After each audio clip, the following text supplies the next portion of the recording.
Hey guys, this is Worm Ceramics again, and I have a bit of a longer video today for you guys. I wanted to trim and assemble a mug, but before we get into that, I also wanted to just see what pots were lurking under the plastic, because as my pottery friends know, a lot of the things that we make have to exist under plastic for some time, and it's easy to forget.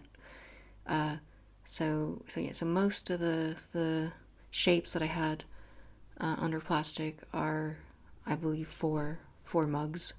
So just gonna put those off to the side. And yeah, the only other thing I had under plastic was my planter pot and this plate that also goes with the planter pot, and it was leather hard. It felt really good. They'd been sitting under plastic, so they were ready to be put on the shelf with all my other stuff that's drying out and waiting to be bisque fired. So, so gonna just put that off to the side, and in the meantime, we're still gonna let our mug forms dry out just a bit longer. So I thought, I'm gonna also pull some handles for my mugs. I believe in my other videos, I also go over pulling handles, so I'm not really going to get into that right now. But at least for my mug forms, I like to try and pull as many handles as possible because I'm anxious and I like to have options. And usually, when it comes to attaching handles and matching them up with the pottery forms, I always need more options. So I believe from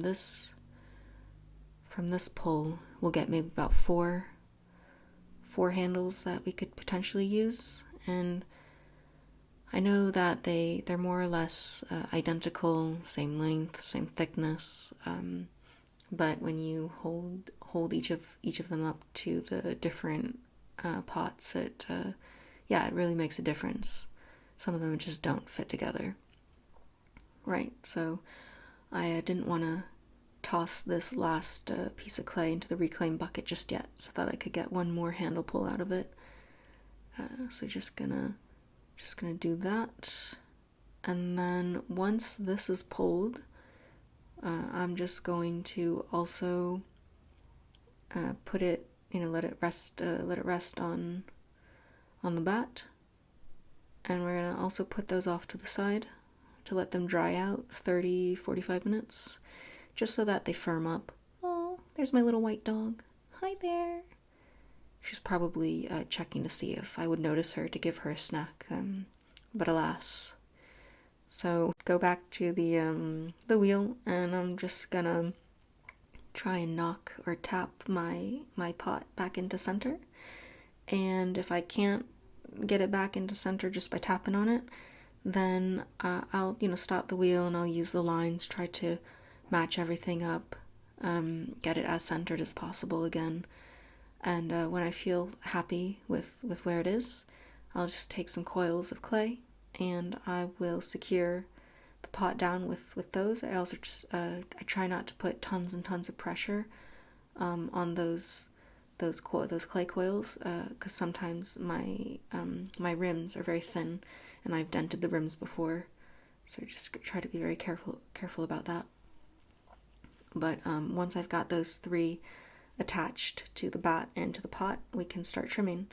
And so obviously I know that when I throw, the bottoms are always thicker, so that's where I start with trimming, because I know that that's a safe place to trim, because I have a lot of extra clay to work with. So yeah, gonna turn up the speed on the wheel, and just going to really focus for now on getting off a lot of that excess clay. So just running my trimming tool along the side of the pot, and when I kind of get bored with that, I'll also take off some clay on the bottom of the pot, and plus two, I want the bottom to sit nice and be nice and even and smooth, so that when I place the mug on a surface, it's gonna it's not going to tilt at all or look lopsided. I don't really want that for these pots. Yeah, so I will just take my time trimming off the excess. What I also like to do is sometimes I like to pause and I like to just tap to just see how much clay I've taken off and how much more I potentially need to take off. Because there have been many times where I have trimmed way too much off and completely ruined the form and then had to scrap it, start all over. Yeah, so gonna also go back to trimming off more on the side. It's a very rewarding process, this removing the excess clay. Yeah, very satisfying. I think it's definitely one of my favorite parts of throwing and of pottery making. And yeah, so then I also will take my smaller trimming tool to create a foot. And I like making the feet on for pots, for mugs, plates, bowls. I just think it gives it more of like an elegant touch. It really sort of lifts the form up. So I like to add feet to my mugs. So just gonna quickly also do this. Again, try to get it as even as possible. Sorry about if you hear those little noises in the background. That's my little white dog snoring. I've tried to tell her repeatedly over the past hour to please stop, and she won't listen, so there we go. Going back to the video though, yeah, so once I'm happy with all of the from what I've trimmed, I'll just take this trimming tool and I'll run it just gently along the sides, up and down along the sides of the pot, just to make sure that everything's smooth and just the way I like it. So once that's done, we can now go back to our handles, and here I have either 2 or 3 handles that I chose, and I'm gonna take a look at those handles and then at the pot, and we're really gonna try to imagine just which handle would match with this form. And again, I go mostly on feeling with all of this, and same with trying to figure out the positioning of the handle too. Is it too high up? Does it need to be lower? And once I'm kind of satisfied with the placement, I'll just lightly give the form just a little kiss with the handle, just so that it makes a little indentation and imprint, so I know where to score the surface of my mug. So going to do that, score the surface, and then we're just going to dab some slip onto the handle, the one end of the handle, and then onto the, onto the base, the form. And with this as well, I really spend a lot of time trying to secure, making sure that handle is really attached to the mug, because when we pull it again, I don't want it slipping off. I don't want cracks or little tears. So really gonna try to smooth that out, get the surface as even as possible with this. Yeah, so I spend sometimes either 3 to 5 minutes, sometimes 10 minutes, really just checking to make sure that handle is on the mug.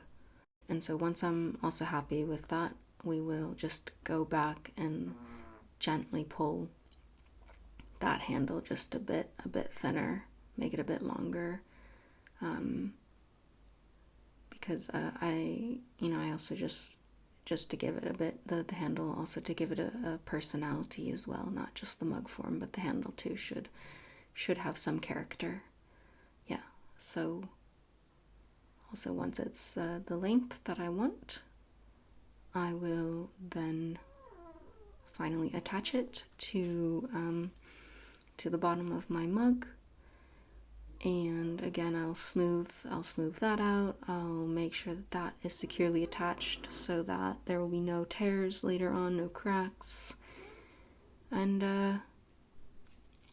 yeah, that's sort of how I approach handle assembling and trimming mug forms. So thanks so much again for watching. And yeah, sorry about that, the snoring.